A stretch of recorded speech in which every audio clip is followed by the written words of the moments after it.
All right, here's a little tip for you if you're going to trim a brush guard for a jig. So this right here is just a Zoom Big Salty, probably one of the most popular old school trailers there is.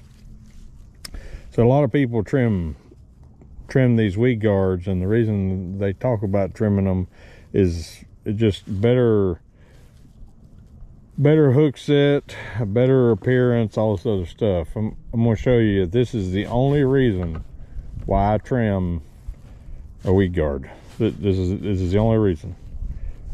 See how this big chunk right here is, that's usually how I always hook them, unless I thread them up on there. And if I thread them, it don't really matter.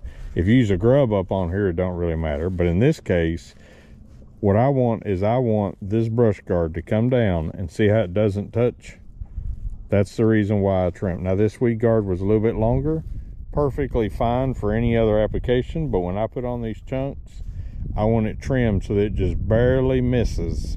And every time I put a chunk on here, then I make sure that it doesn't stick further past than that.